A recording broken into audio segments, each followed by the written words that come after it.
Oh, welcome back, ladies and gentlemen, my boxing people. I am your host, writer, and reporter for RealCombatMedia.com, G.Alé Dampier.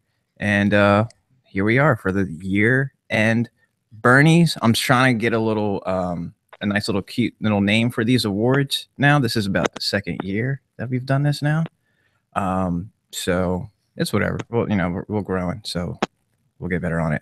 Anyways, I am joined by my co-host, Julius Fox, Ring IQ ringleader, and our special guest today. I am truly honored to have on the show today. I've been trying to get this motherfucker on the fucking podcast for so long. Finally done it. I feel like a big deal. This is a big deal. I'm gonna have something nice and warm for me in a glass for right now. Joined by my fellow UK boxing group admin and renowned member of Ring IQ, Luis. Don't forget, he's also one of the three wise men, though. That's really exclusive. That's some serious shit, right? Yeah, that's exclusive. Even I'm not a part of. So we got a secret handshake. And we have, yeah. See, even I'm not even a part of this, so it's that exclusive. All right, so gentlemen, I've been so happy to have you guys on for this episode in particular for Hands of Fire, our year-end awards. Basically, 2017 offered so much. 2016 was really a dud. Everybody was just pissed off the fact that the Golovkin and Canelo fight never happened, and there were just other fights that just never happened as well. So 2017 had it all to really bear, and boy, did it deliver. Just fight after fight. I mean, it was just great. Everything. You look at the start of the year, right? Yeah. If you don't mind me jumping in, look at that. You started off with, what was it, Santa Cruz and Frampton? Was that the first fight of the year? That was, yeah. Like the first big one, right? The first big card. And then Badu Jack versus James DeGale. Man, that was one hell of a fight. That's still my favorite fight of last year, this year. And all of the fights, all of them had implications, serious implications. Every single one of the major fights this year meant something. And yeah, just like you said, I feel like for me, the two, well, we'll get down to it. But just speaking of just memorable fights that really just stuck out for me, of course, the Canelo Golovkin fight, just because, you know, finally the hype surrounding it finally happened. Yeah. And I just had so much fun bantering with the Kell Brook and Errol Spence build up. That was just so much fun. For the first couple of minutes. Don't bring this shit up, man. And Julius, keep it quiet, man. I'm still reeling. I'm not going to say that. I'm not going to say that. I always looked at that fight the same way I looked at the Rigo fight. A lot of people are just not being completely objective. That look, Brooks been through the ringer, man. He's been through the ringer. You got to realize there's a lot of stuff going on here aside from the boxing. Okay, Brooks. Of course, man. There was the weight cut. Yeah, Brooke fought a fucking monster. He fought a fucking monster, and he was only able to last 5 rounds with him. 5 good rounds, but you know he fought a fucking monster. He started off really well. He did start off really well, but yeah, as the fight went on, he was just getting broken down, beaten up, and it was getting ugly, man. I was there, and people were starting to walk out early and all kinds of shit. And so, for the most part, I give him credit. You know, I'm not going to dwell on it too much, but I give Brooke credit because if you look at both of those fights, regardless of the circumstances, he fought well. He fought well against Errol Spence. If you watch the fight, he fought well. Oh, it was a good fight. Yeah, first 5 or 6 rounds were great. And then as a Kell Brook fan, it kind of got really shitty around round 7. Really shitty. Yeah, that's when some of them body punches were really starting to. But at the end of the day, I ate my crow, and Errol Spence is a monster. He's going to do big things. I think probably next year, starting off against a really decent opponent in Lamont Peterson. Mm-hmm. Yep, he's fighting. Don't get me wrong. His best days, in my opinion, probably were at 140. But Lamont's a decent fighter, man. Absolutely, and he's always been I'd hate to call him a barometer fighter, because like he's a little bit more than that. He is like that though, right? Yeah, I feel like he's like a Sean Porter, like a measuring stick fighter. Yeah, like I feel like had this been a middle of the road type of talent pool for the welterweight division, like had this like been a little gap that truly does, tend to happen after you have the likes of a Mayweather and Pacquiao leave that division. There's then generally that little gap for someone to fill. But Definitely. He was just unlucky that there's quite a few heads in there. He's had some real. He's got some real good fights under his belt as well. He's been with some real good opponents. So I can't hate that fight at all. Good. His last fight with David Avanesian for the WBA regular. I don't know how many people saw that fight, but that was a really good fight for those who managed to catch it. And for me, Lamont Peterson,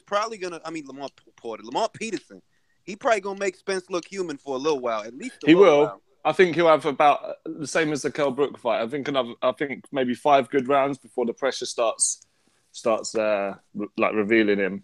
He'll start getting broken down. I think Spence is way too big and strong for him. Way too big and strong. It's just that when you got a guy like Spence, that people have so many skewed perceptions of the fighter, because Spence is beatable. I just don't think he's beatable at 147. Oh, definitely. At 154, he's very beatable. Oh, absolutely. Not at 147. Not at it's not happening there.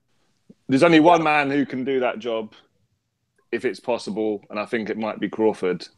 Yeah. If it's possible, I'm not saying. See, that's it. Like that's the scintillating match for me right now in the welterweight division. I know I'm probably doing a bad job, being respectable across the, the sport with Keith Thurman in mind. But for me, I feel like either of the two kind of better fighter than Thurman. Yeah, I feel like either two kind of best Thurman in a sense. Because I already do pick Spence over Thurman. So for me, like that is the match. That is the match for me. Yeah, that's a much better fight than Thurman versus Errol Spence, I think. It's just the significance of the Thurman fight, because the Thurman fight actually has built up. Thurman been talking shit for what, 3 years? I remember watching an interview. I think it was back like maybe 2-3 years ago, before anyone kind of knew who Errol Spence really was on a big level, and he was even saying then that fight would happen eventually. But he always downplayed the guy, and that was the biggest thing. Always. He always put a question mark over Errol Spence, and he tried to say that the only reason that people are so high on this guy is because of Floyd Mayweather and the things that he said. Always took the guy down a peg. So here we are, 2017. Errol Spence is a champion, and you're not ready. Yeah. Oh, shit. George is gone. Has he come back? What's happened there? He joined the call, then he left the call. Then he joined the call. There he is. George's and now his microphone's showing us off. Yeah. I hate when that shit happens, man. This is going to happen in a little bit. So just carry the torch. I forgot where we were. What were we saying about Thurman? Oh, we were talking real quick. He was downplaying Spence, right? Errol Spence, and why the Thurman fight. See, look. The better fight, in my opinion, is the Crawford fight. I agree with both of y'all. I think that's actually the better fight, because I feel that Crawford's a better technician than Thurman. But the Thurman fight is more significant because that one actually had build-up. Thurman been talking shit for 3 years. It's about and Errol Spence is going to enjoy beating that man up. Exactly. All right. So speaking of some, just to get it out the way, because I'm sure shit will not probably. I'm not going to be referencing this, at least with any of the categories I have highlighted that we're going to go over. But the dreaded Conor McGregor and Floyd Mayweather fight did occur over the summer. It was a bit of a circus. But surprisingly, anything that came out of the fight was just how decent Conor McGregor actually boxed. And I don't think anyone suspected that. And the fact that at least that it showed like he took... You're being nice because Conor McGregor only got to do what he wanted to do because that was part of Floyd's plan. It's not even that Conor boxed nice. It's that Floyd did. But here's the thing. The only reason I want to have a little bit of pushback on that theory is because Floyd Mayweather the individual, I just don't see having the, like, I don't think his ego would allow that. I'm not gonna have some novice out here, landing punches on me looking good. Like I don't see that. But I remember reading, and I don't know how true it was, but I remember reading that didn't he have a bet on the exact round that he won in though, or That's something what like I that? heard, and they wouldn't let him place the bet, so he had to have someone else. Yeah, yeah, right. That's what I heard. Obviously, we don't know Secondhand if there's any truth to that, and I don't think you're allowed to do stuff like that. Like legally, I don't know. I'm not too sure about the ins and outs of it, but if I believe correctly, Manny Pacquiao bet on his fight with Floyd Mayweather. Oh, did he? That was a bad fucking bet. Yeah, that was a stupid idea. I know. I do recall Freddie Roach fucking betting his fucking second half. Yeah, I remember him saying he put his house on it or something. I don't really think Freddie did that. I don't think Freddie did. I'm wondering if there was a forgiveness loan on that. Like, hey, look, like I ain't really mean the shit. Please don't take my home. Like my grandkids are staying there right now. I wouldn't be surprised, but that was a bad fucking bet if it was true. Well, I mean, given that, so like I said, that was the fucking gimmick, for whatever it was. But I still feel like there was positives for boxing coming out of that, because now look at all these guys that want to, have a go at boxing, or you're seeing some of these ex-athletes that were, at least coming up through MMA, but see that there is a window of opportunity. Like I feel like that's a void, at least here in the United States, that U.S. heavyweights can fill that void. Like there's a void there that can be occupied. Definitely.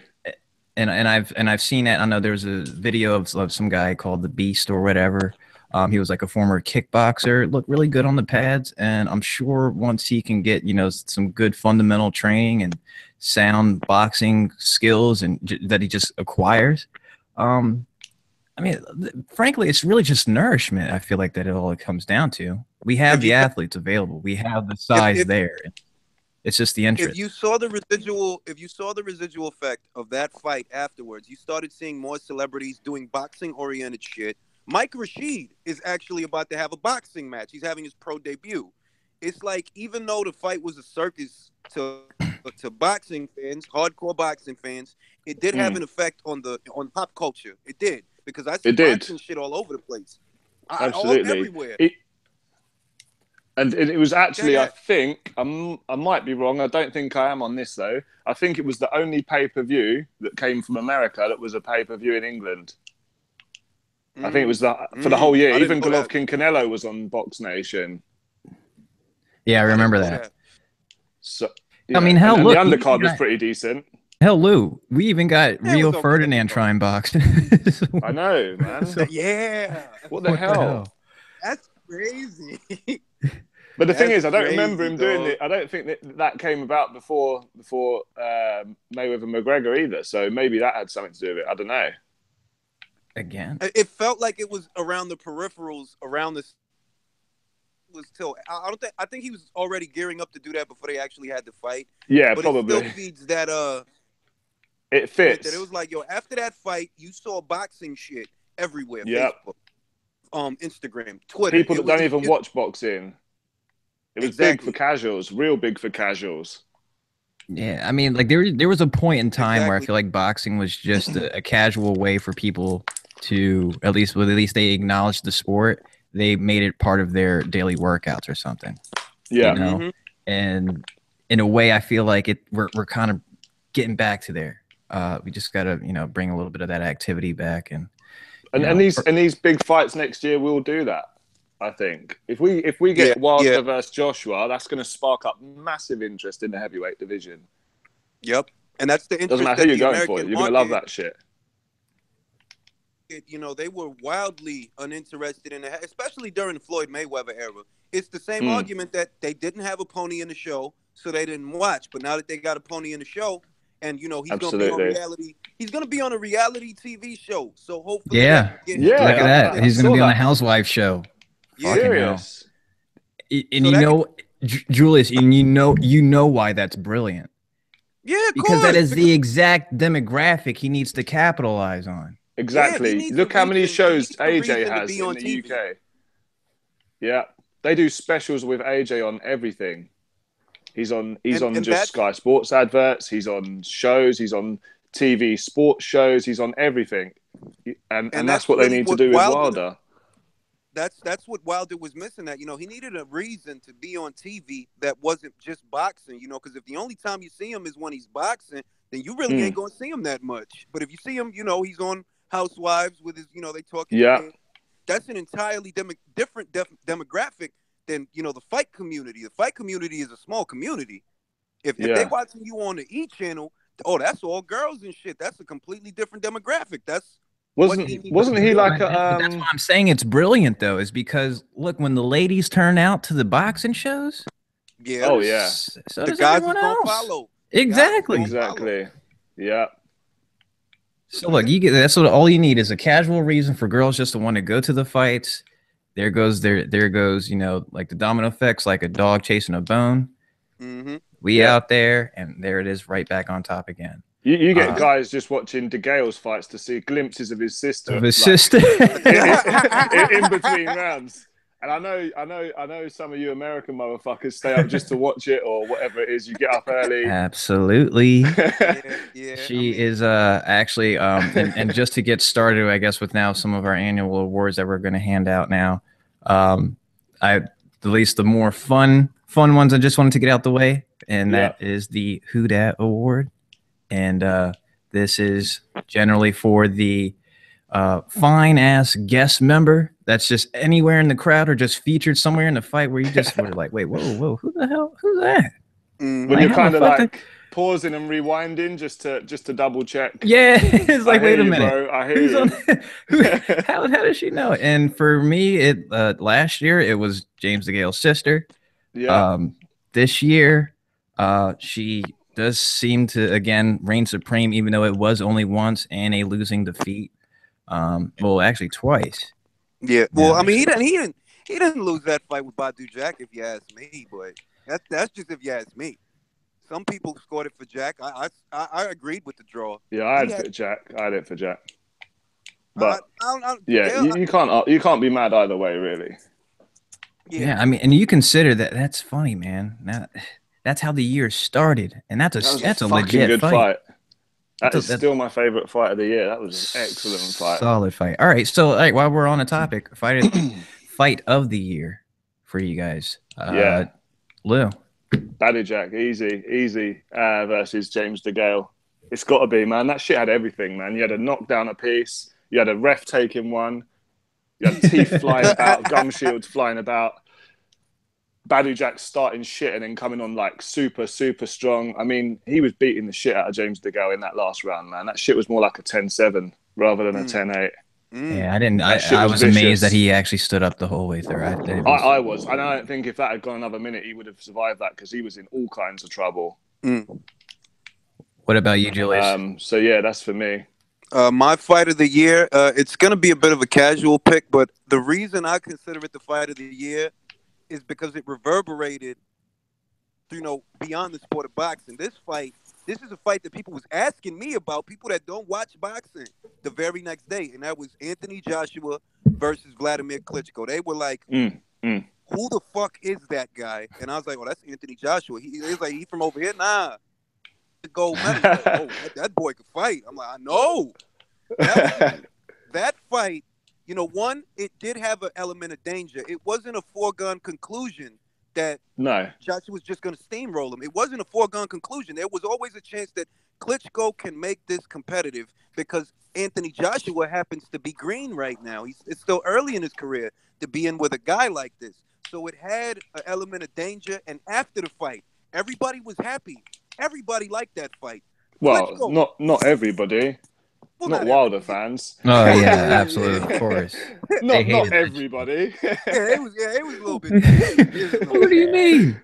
Wait, so now his resume's better? What? I jumped on that like 5 minutes after the fight. And they knew that shit was coming. They knew that shit was coming. I jumped on that bandwagon soon as I was like, yo, that means AJ's resume is way better than that. Exactly.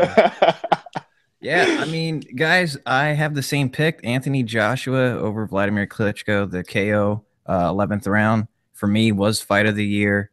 And again, just to harp on what you're saying, Julius, its significance, the stage that it was on. I mean, everything. I mean, everything fit the bill the way it was. It was first of all a massive fight with massive individuals in a massive fucking stadium, and massive in front of a pressure massive on both. crowd, and massive pressure on both as well. AJ's like he's like the golden child for the UK right now for sports in general, let alone just boxing. And then you had obviously Klitschko coming off of a loss, but he still had everything to prove, man. You watch the build-ups. He genuinely believed he was going to win that fight, and I think that's true. That was the beauty of it, that you could root for either one of them. If you said, "Yo, man, Klitschko's that dude, man. I fuck with my guy," you could have did that because you had a reason to root for him. It was like the George Foreman effect ahead of the Michael Moorer fight. That this old dog, he might get it done. In turn, and you wouldn't even be mad about it because Klitschko's Klitschko. Regardless of how the fight would have worked out, like say Klitschko would have won, that shit would have still been dope. It wouldn't have been bad for boxing definitely. At all. And that was absolutely. And I think what really has to be credited too is just the timing of this fight as well, because had this been maybe, you know, who's to say if this happened maybe any time longer that we get the same type of Klitschko where he's not even, you know, up to snuff to even fulfill a decent performance, and Anthony Joshua gets in, you know, a victory where you can point out to, well, you know, he was over the hill. That's definitely my second favorite fight of the year because as a boxing match, I preferred the G.Alé fight, but as an actual like a thrilling fight, it was that one all day long. Me and my friend were watching it, and we literally had no idea what would happen next. Yeah. I mean, really, when AJ got knocked down, it was we were just like, what? Yeah. Well, yeah. Do you know what I mean? Yeah, shit got really. And he was standing there like he was really he was struggling to stand, let alone fight back, and he was just getting hit with everything. And you were like, oh shit, is he gonna lose this? That's actually the last fight. I was just watching this just before I actually got the show started just now, and just rewatching it again. Yeah, I mean, there's times where even when he got up in that what was it, sixth round. It was 6, yeah. And he's already, wiped his gloves off with the ref. He's clearly like he's trying to like sit up straight, and but he's trying not to do it too hard. Absolutely exhausted, wasn't he? If he's like trying to sit up too hard, he might fall fucking backwards. So he's like a big ass good dude as well. What did he weigh for that fight? About it was over 250. Yeah, he did break 250, I believe, for that fight. God damn. 254, I believe. That was the textbook super fight. Everything was on the line.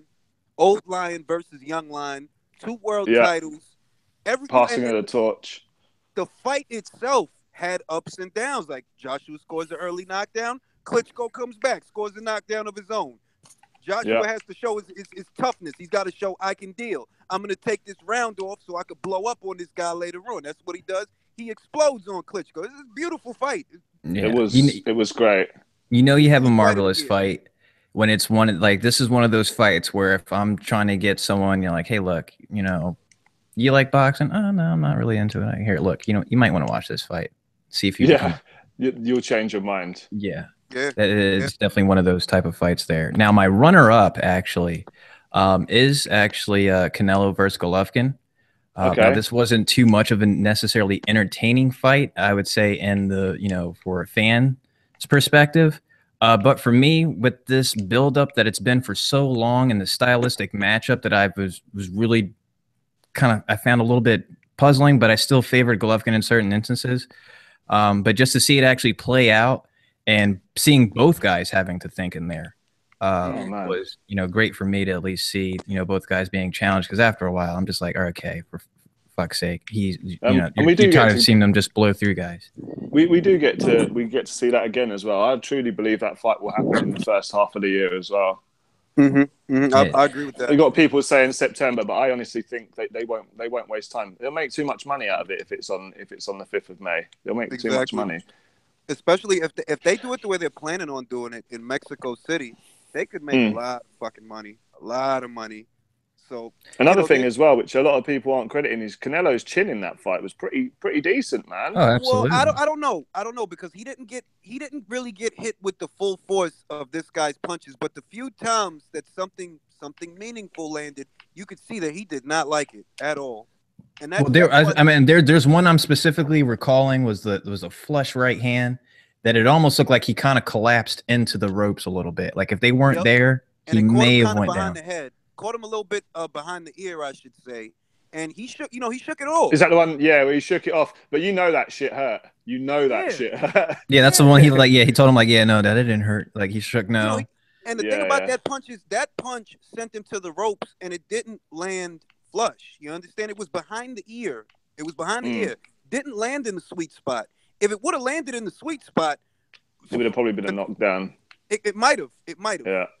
And I got to tell you, if you're Canelo going into the fight, I mean, you have to feel a little bit deflated, especially when you see that highlighted GIF of him just taking the same exact shot landed on Amir Khan, and just walks through it, just like and the thing is, it's not even like he takes that punch and then pauses. He literally just walks through it. Like he doesn't even take a second to recover. That shit must be demotivating as hell.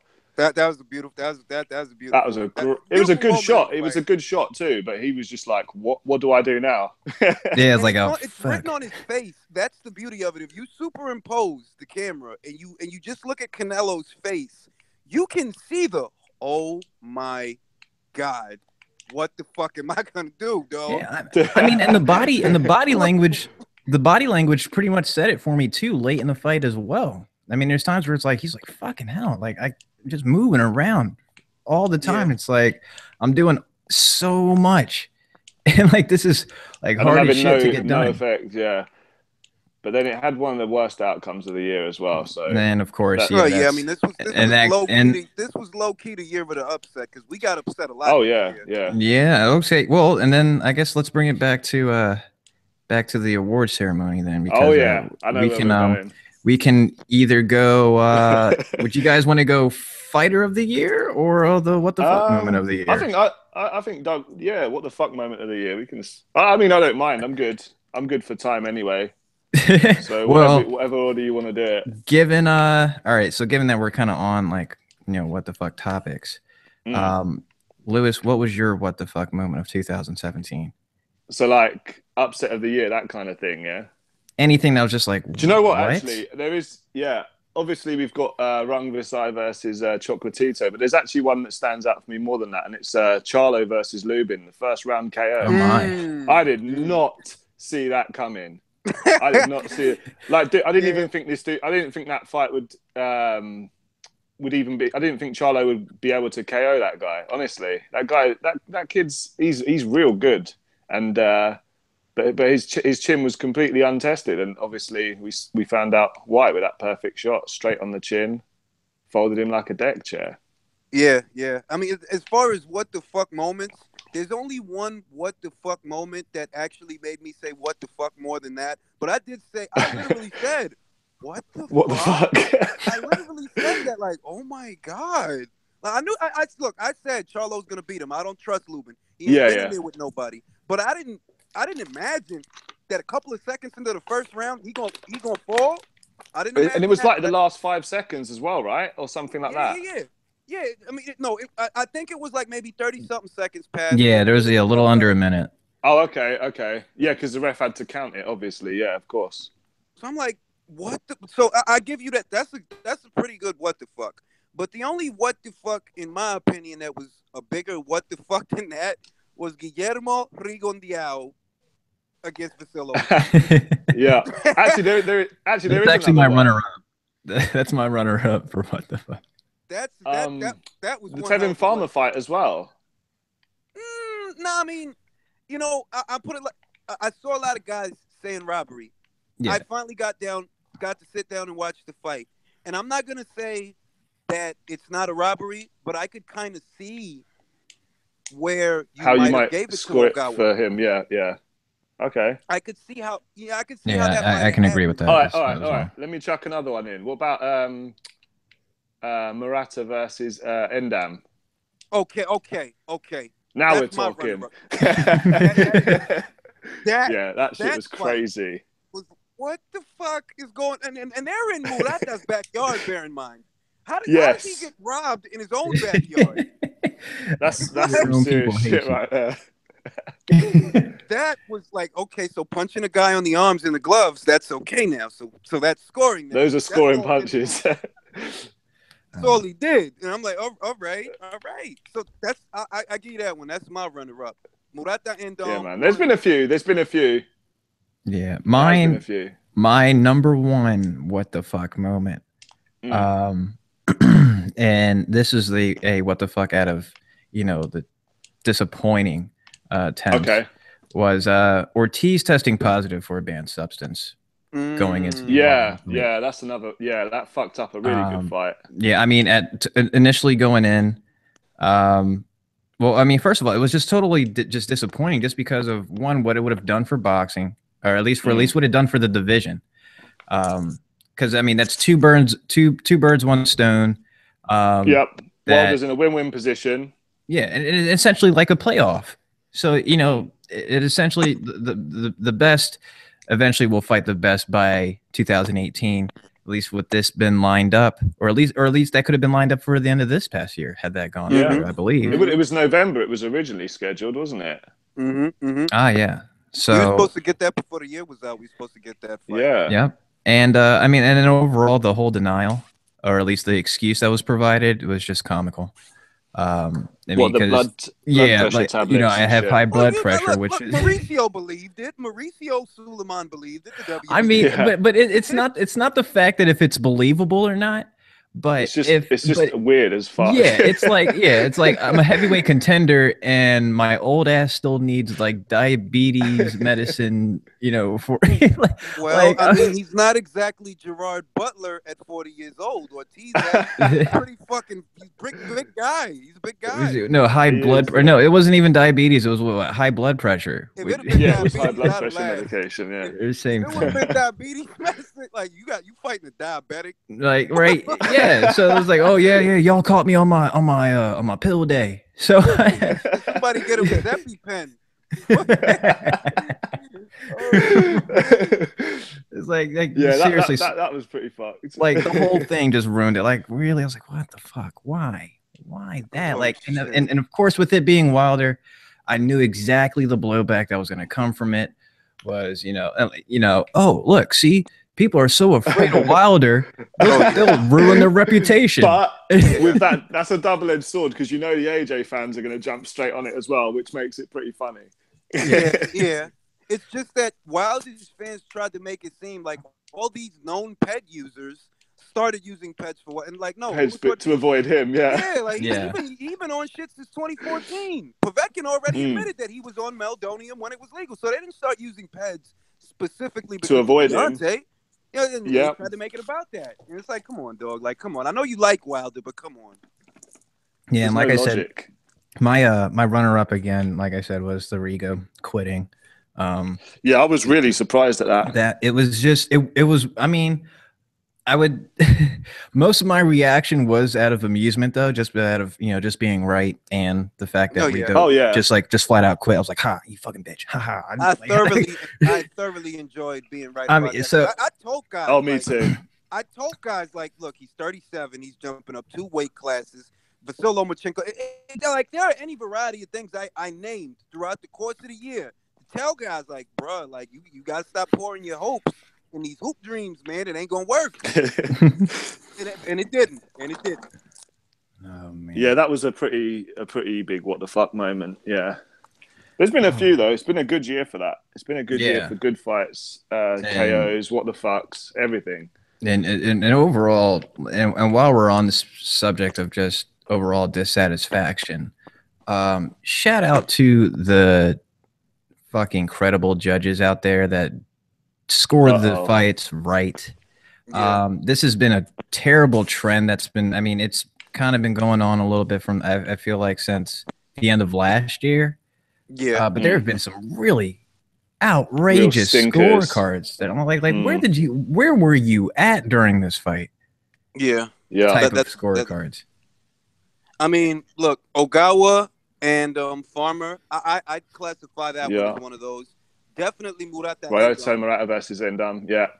Definitely that one. But Canelo versus Golovkin takes the cake, man. I'm sorry. Oh, yeah. There was just way too much riding on that fight for these bizarre lopsided. Like, bro, what the fuck fight are you? Are you in the same arena as we are? Like, exactly. That's what I'm saying. It's like where were you at during the fight? Like, did you run to go get some popcorn? Like run to the car? Like get that shit warmed up. I'd be like, oh, this is a good ass fight. I gotta get some popcorn. Oh shit! I left my fucking wallet at the car. God damn, I'll be right back. Like, what the hell? So and while I'm speaking of bad judgment or at least bad calls, you know, Manny Pacquiao, my hero, suffered that. That was a bad call. That was a bad call. That was, and Julius doesn't even like Pacquiao, and he called it as it was. So yeah, I mean, it was a fucked up decision, man. I'm not a Pacquiao fan, but there's no, you know, Manny was landing at a higher percentage than Jeff. Yeah, but he was also throwing more punches than Jeff. So it's just like, didn't Jeff Horn like he landed like 15%, right? Yeah, was it 15%? It's like an ignominious, like, bruh, not only is he landing at a higher percentage than you, he's throwing more than you are. He's landing all the meaningful punches. Where do you get the Jeff Horn won this fight? And the what the fuck moment, the number 3 what the fuck moment is the guys that had the fucking nerve. No, Jeff Horn won that. Yeah, sure. Yo, that's right. Just for the sake of taking a piss. Like, really? Like, just completely agree. I just you knew it was coming. As soon as the scorecards were read, you knew it was coming. Yeah, you just knew it. Yeah. Shout out to Ibn for that. He was definitely one of those damn protagonists. But the thing is, when you challenge some of these guys, they don't have an answer. Like, what rounds did Jeff Horn win? Then they can't tell you. Exactly. I'm looking at the fight, and I watch the fight because usually the big fights I'll usually watch them more than once, 2 times. Yeah. Minimum. And I watched that fight 2-3 times. I'm like, I don't see it, dog. Like, how did he win? I didn't even bother watching it multiple times because there's no way. Like, I know what I saw. I've been watching boxing for way too long. There's nothing that I'll see. There's nothing that you've like missed. Yeah. Like there's nothing I could have been like, magnitude. Wow. I didn't even notice that one. No, it's well beyond that point. But if there was anything good to come out of that night, I will at least take this opportunity to make a segue into it. For my runner-up, or I'm sorry, not runner-up, but up and comer of the year. My runner-up for this award, and I had to make the first acknowledgement of it was actually, I'm not my up-and-comer. My star-making performance. Sorry, I got it mixed up. Star-making performance was done. Was Jerwin Ancajas. Yeah, he is excellent, man. Oh my goodness! Like this is the first time I seen him on this undercard for Manny Pacquiao. He's Filipino as well, right? Yeah, and he's actually promoted by Manny Pacquiao as well under MP's banner. So that kid was nice with it. Had the opportunity to be showcased under the Jeff Horn Manny Pacquiao fight, and my God, and you know how I felt about he may be better than he may be better than Pacquiao if he's if he stays on track. Yeah, and takes peds and goes up through like 8 weight divisions. No, I'm joking. George, you've seen him once. God. Twice. He beat twice. I was gonna say the reason why I said start making performances because I actually made that plural. Is because he first of all he scored the TKO in round 7 of that event for that fight, but then followed it up just a few weeks ago, knocking out Jamie Conlon in the 6th round. Jamie Conlon, that's the one, not Michael. Michael's the one, yeah. Michael's the other one. He's the one who got screwed in the Olympics, yeah. Mm-hmm. But he beat the shit out of Jamie as well, and it wasn't in his own like he had any chance. He just literally got beat the fuck up until he couldn't take any more. That was literally what it was. So for me, star-making performance. That's something I feel like this is a great category. Yeah, I feel like he has a lot of credit, boxing credit, should I say, to spend if he can if he can get those unifications. He's in one of the best divisions for it. You got four champions. You got I don't know how you say it, Naoya Ainu. You've got Ankarjas or Ankajas, whatever you say it, however you pronounce it. Kao Yafai and Rungvisai. That's an excellent division, and you've got Estrada and Quadras as well. Yeah, that's what I'm saying. Even the contenders are just the contenders are also And the beauty part of it Estrada. is that the World Boxing Super Series is planning on featuring that division in the second phase next year. That's the beauty of it, that they are going to fight. We are going to see. So they're doing like a second series of it almost. 188. The divisions they mentioned were 118. 118, 126, and maybe 130. Absolutely. That's what I mean. These lower divisions need that attention. Just some quick feedback from the show, guys. Chris Conroy, who's watching, says that Lewis is stealing the show. That our friend Kenny. Kenny. Fucking mental fucking. Says he's actually on Julius's side as far as knowing that Mayweather was just allowing Conor McGregor to have success. Yeah. So I think that's a fair comment. Yeah, I mean, you can say it. I mean, I'm not saying that no, I don't believe you, but I feel like it's just it's hard just for me to believe, just given the perfectionist that Floyd Mayweather is. But then I mean, like we were saying earlier, though, the whole thing with this betting shit, that just seems a bit too off to me as well. To completely dismiss it. But yeah, I don't really know, to be honest. I don't really know. Anyway, back to the category. So star making performances. What about Lou? Who's who at least it's not based on like it's not like young stars, right? I say I have an up and coming category. These are not world champions. Okay, yeah. So mine would have been probably Badu Jack for this year. Good pick. After the G.Alé fight, he absolutely battered him. And yeah, it was a draw, but I did feel like Badu Jack won that. But then when he came and moved up in weight against a pretty, I mean, cleverly he's never been the best guy there, but he's a big solid guy. He's an alphabet title holder. And he's been in there with some big punches as well. And Badu Jack just completely destroyed him in a few rounds. It was crazy.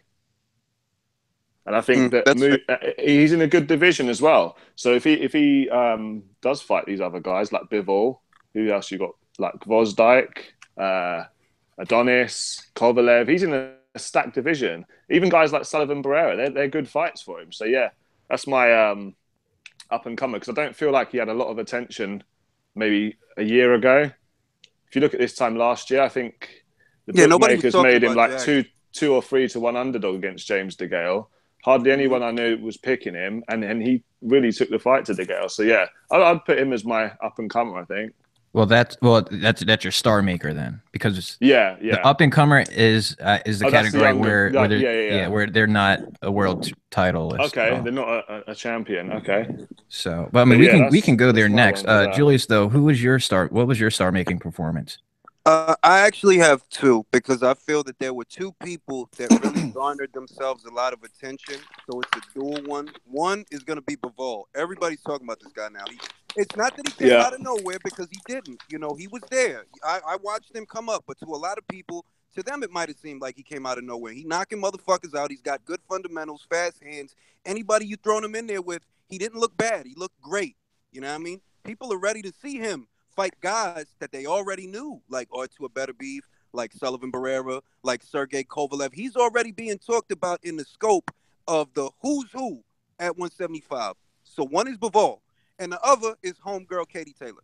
Everybody's talking about Katie Taylor. If anybody is talking about women's boxing, they're probably talking about either Katie Taylor or Clarissa Shields. And I feel Katie Taylor showed she could fight going forward, she could fight going backwards, she could be defensive, she could do it all. So those is my 2 for, good up-and-comers or star-making performances. Yeah. All right, now while we're on up-and-coming and at least just young talent here, up-and-coming, at least my up-and-comer for the year, and again, these are non-world champions. For me, I have Anthony Yard. Who that's a good shout.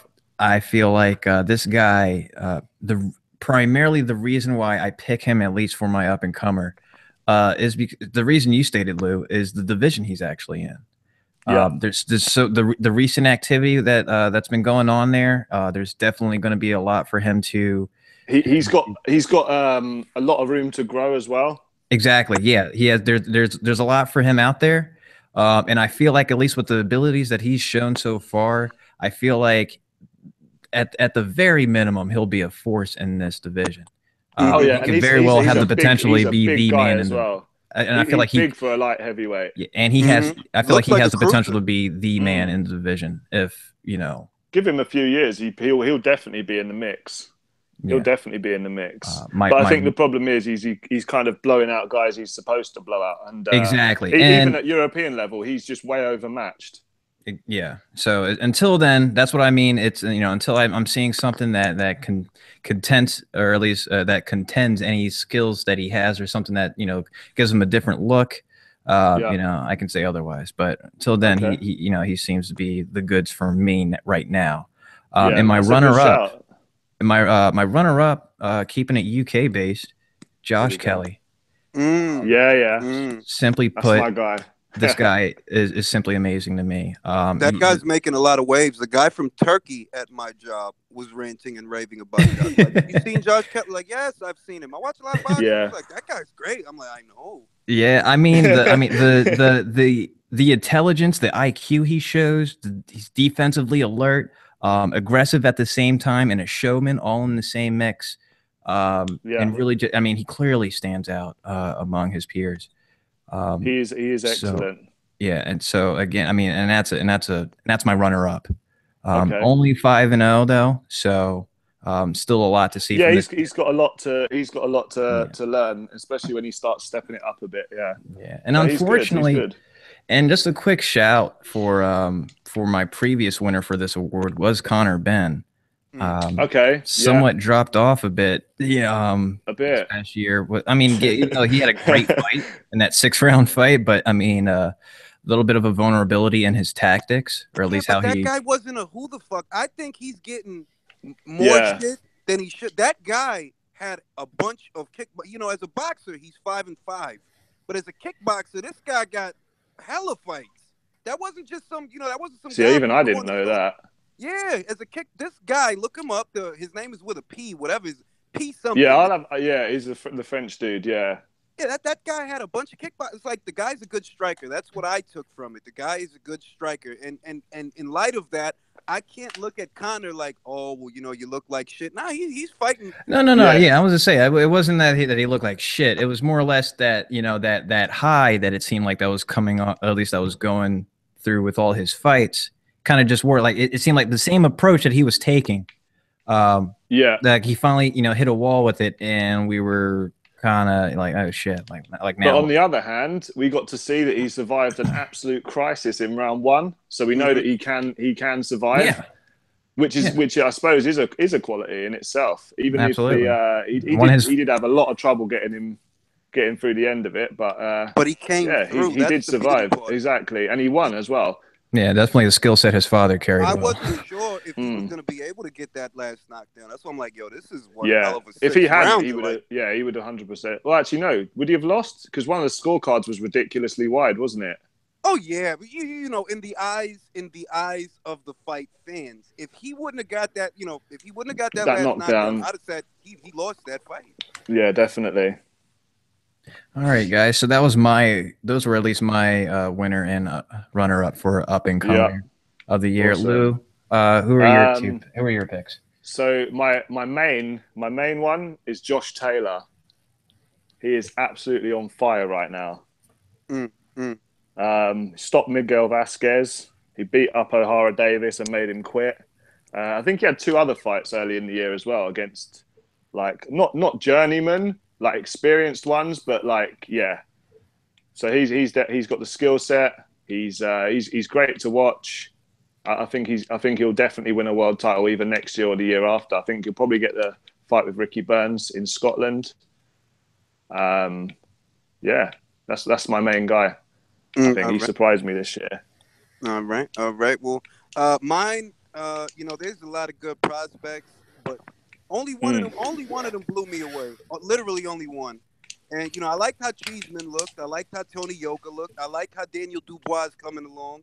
I like Anthony Yardy. I think he could beat somebody. But the only person that I saw this year that I was like, that person will fuck up this whole division. They probably could beat the shit out of this whole division as far as up and comers go, is a girl, and that's Chantel Cameron, because she's like a female Errol Spence. She's literally like Errol Spence. She's sick. She's crazy. All right, she could probably beat Katie Taylor, and I'm gonna put that out there. That's a good fight. That's a real good fight. So that's my up and comer. Second, I wanted to say Tony Yoka because I see residuals of Andre Ward, but the guy's only 3-0. I haven't seen enough to say. Just the French guy, yeah, that Virgil Hunter trains. Yeah, and I see residuals. I see that he kind of punches like Ward. He's got good dimensions for the division. Yeah, athleticism, rangy fighter, fundamentally sound. But he's only 3-0. I haven't seen anything. That's the problem. Yeah, it's the same with Dubois. Like we haven't seen him against anyone that can even give him any kind of trouble. So it's really hard to judge. And the reason that I'm real settled on Chantel is because Chantel stopped somebody that even Katie didn't stop. So that's saying something. Yeah, that's saying something. Good choices. Yeah, where the fuck did George go? George is probably getting high. I didn't even give my runner up. I don't know who my runner up is, man. Probably Josh Kelly as well, I think. Yeah, I'd have to say Josh Kelly, man. The guy's got skills. Like I don't know if there's anything I can say that hasn't already been covered. Yeah, I mean, as far as guys, the two guys that I thought of, or at least that came to mind, one was Josh Kelly, but another was Regis Prograis. Regis Prograis is awesome. Yeah, he's also really good. A lot of hype around that kid, but it's like, I still haven't been floored, or I didn't think to myself, they're like, you know what, this guy will beat the shit out of most of the people in this weight class. Yeah, and he's been a pro for a minute as well. It's not even like he's like fresh. Mm-hmm, he's been a pro since about, I don't know, I think about 3 or 4 years at least. And if you look at that division, you got Postol coming back, you got Terry Turbo going up there, you got Omar Figueroa going down there, Mikey Garcia is fighting for a title there. That division is filling up, so it's like you got Ndongo. Yep, you got Ndongo Broner still. It's the people is still there, and it's like Regis doesn't necessarily make me feel that, oh yeah, you're just gonna kick the crap out of all of these. Like I don't feel that way. That division is stacked as well. That's the thing. Mm-hmm. You got, who's that other guy? Is it the one that Mikey Garcia's fight? Is it Lipinets? Oh, Lipinets, undefeated kickboxer turned boxer. Okay, Lipinets, and this is the thing. A lot of people are just saying Mikey, because they don't know jack shit about Sergey Lipinets. This is not Adrian Broner, okay? You're not just gonna, make him shell up. You got to think about this shit. This guy's a puncher too, and he can hit too, and he comes from a kickboxing background. Don't sleep on him. Do you know who else is good in that division that doesn't really get a lot of credit? What's his name? Is it Antonio Orozco? I know exactly who you're talking about. Orozco, the Golden Boy guy. Yeah, I don't even think he's been. I don't think he's been defeated, has he? No, he's undefeated. I know exactly who you're talking about. And he fought like really early in the year, and I thought he was a decent little fight. He's a good fighter, but he doesn't really get mentioned though. Well, because I think he probably is one of the top guys in that division. Well, look at all the guys that have been making. Let's keep it a bean. Up until recently, the main guy that was making waves in that weight class was Terrence Crawford. Yeah, the only absolutely. reason we're even talking about these guys now is because he done left. It's because he's vacated the belts. Yeah. That's about it. Outside of that, we wouldn't be talking about those. When you've got a standout guy like that, who's just levels above, that's true. All right, well, speaking of, and I kind of fell out, came back in. Welcome back. Back to my own shit, right? Like, what the fuck? So while we're on the subject, I mean, you mentioned Terrence Crawford. Should we just jump right into Fighter of the Year? Oh yeah. Oh yeah. Serious contender here for me. Terrence Crawford, the Hands of Fire Fighter of the Year, the undisputed crowning, holds at least heavy weight on for this title here, and just overall the ease in that unification batch with Ndongo. Yeah, he made it look real easy. I mean, it just made it look so easy. I mean, I remember just being so like amped up, and again, this was the same with post-stall. I was like, okay, well, here we go. You know, Felix possible. You know, this might be a good fight. Terrence Crawford might get a little challenge here. Absolutely not. Yeah, right. I wasn't as hyped for the Postol fight as I was for the Diaz fight, because I saw what Diaz did to Sammy Vasquez. I saw what Diaz did to Adrian Granados. Diaz beat the shit out of Granados worse than Broner and worse than Porter. So when I heard, Felix Diaz want to fight Terrence Crawford, ooh, I like that. On paper, that's a damn good fight.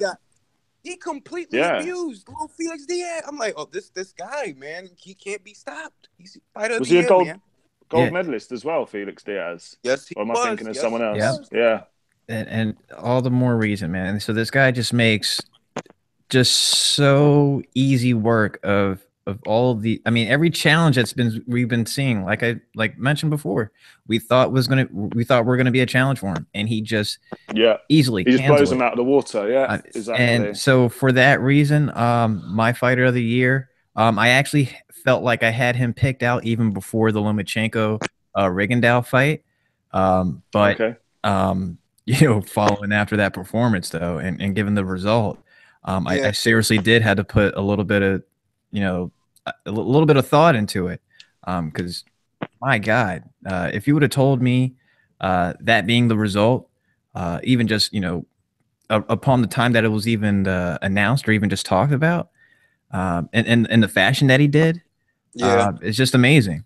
So I mean, had Terrence Crawford just not exist, this would have been an easy award for Lomachenko. Clearly, I would have gave it to Anthony Joshua. If it wasn't going to be Terrence, I'd have gave it to Joshua. Vasyl Lomachenko had a busy year, but I'm not going to overlook Jason Sosa. He had 3 fights, right? Yeah, he had like 3 fights. Jason Sosa, Miguel Mariaga coming off a loss at 126, and Lil Guillermo and his big mouth. I respect everything that Vasyl Lomachenko has done. I respect everything he's done, but I'm not gonna. Those guys are overmatched. I said it before. Those guys, definitely. They're not gonna win. Whereas Anthony Joshua, aside from Terrence Crawford, he is continually on an upward trend. He looks better and better, and people don't want to acknowledge it. They don't want to admit it, but he looks better fight by fight. He just looks better every time. He looks more and more put together, even in tough situations. Even when he's fighting a guy that is making him uncomfortable. So if it wasn't Terrence Crawford, it was going to be AJ. Oh, interesting. I mean, and that's the thing. I would slightly throw myself in the category of an AJ fan.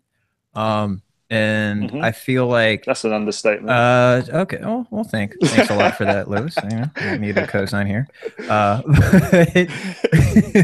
I feel like you're right in that at least the calm performance, a lot was just made just to weather that. I feel like if that was, if that might have been like, had that been like a White rematch, or maybe just something a little bit that had some type of attention toward, or at least any type of interest, I would at least give that a possible recommendation. But you know, I mean, I just thought that was an interesting pick on your part. Yeah, it's a good shout. What about you, Lewis? All right, let's go just real quick before I get into mine. Just since you've done yours, George, give us 3. Give us your top 3 fighters for the year. My top 3. You don't have to give reasons and break it down. Just give us 3. Okay. Top 3 fighters, I would go with Triple G, Lomachenko, and Terrence Crawford. Okay. It's hard to argue against that. Yes, it is. I'm gonna anyway. Yeah, just for the sake of it, right? Just do it. Yeah. So obviously, you guys know I'm quite big on Rung Vasai right now. So yeah, he's got to be the fighter of the year, just based on the circumstances alone, more than anything. Like, came in relatively unknown. I don't think a lot of people knew who he was. Some people might have known him from the Quadras fight he had a few years ago. But he came into the fight 16-1 underdog. was a bit of a scrappy one. A lot of people said it was a robbery. I thought it was very close. I don't consider close fights to be robberies. But then when he left no doubt in the second fight. And Chocolatito's a pound for pound top 3. Whether you had him at number 1, whether you had him at number 2 or 3, he was a top 3 regardless. And he beat him twice in the same year, back to back. Yeah, it was one of the KOs of the year for me as well, because I don't think anyone thought that would happen. Yeah, I didn't think that would happen. Yeah, I'm actually just a little surprised you didn't have that Rungvisai as your star-making performance. Yeah, I mean, the reason I didn't is because the first fight was so scrappy and dirty. It's hard because like the second fight wasn't really his breakout fight in the sense, because we'd already seen him beat him, if that makes sense. That was the only reason I didn't. Because we already saw him get the win, but it was in a lot of people's eyes, it was quite a controversial one. There was like there was an intentional headbutt. Yeah, I remember that. Yeah. He knocked him down early in the first fight as well. But yeah, that was the only reason I didn't have him there. Yeah. But he's definitely my fighter of the year. And then obviously number 2 would be Crawford for me. Sorry, what were you going to say, Julius? Sorry, bro. I like Soar, and I acknowledge what you're saying, but it's just that for me, you know, Chocolatito, I think he's definitely a top 3 guy, but I think it was a fortunate moment for Soar, and I don't see Soar owning that weight class. You got off on him. You got off on him, good, but I don't see you as a guy going into 2018 that is gonna be able to continue on this trend. That's why I didn't pick. It's a big win. Okay, that's fair enough. I think he's a big puncher as well. And a lot of people are saying he was a lot bigger than Roman, but they started off their career at the same size. They're both 108 pounds. That's true. So, and he didn't even look that much bigger in there. He has a bigger frame. Taller, he definitely, yeah. And his frame looks a little wider, but yeah, I wouldn't say he was massive. It wasn't like Triple G versus Kell Brook or Canelo versus Amir Khan. Yeah, I mean, I've seen people try and legitimize it with that, and that kind of shit annoys me. It wasn't imposing size that one saw Rungvisai the fight. You know, it's more along the lines of these are problems that Chocolatito already had, and you've been fighting this way for too fucking long. You can't keep doing this. But what I liked was how he because he said he trained to knock him out anyway, like afterwards. But if you watch that fight, he attacks the body straight away, and he doesn't stop for the first 4 rounds. So he knows he's breaking that man down, and that's why I think that was probably my KO of the year. And that's essentially too what I wanted. I'm sorry to interrupt, but really wanted to, at least what I do recall mentioning on that on at least the podcast that followed after that. At least that first fight, you know, a lot of people were coming out saying, "Oh, you know, robbery." And again, I did think that Chocolatito pulled it off, but what a lot of people weren't noticing in that fight is that he was suffering. Yeah. He was getting hurt. Suffering in that fight, and there was times where he was.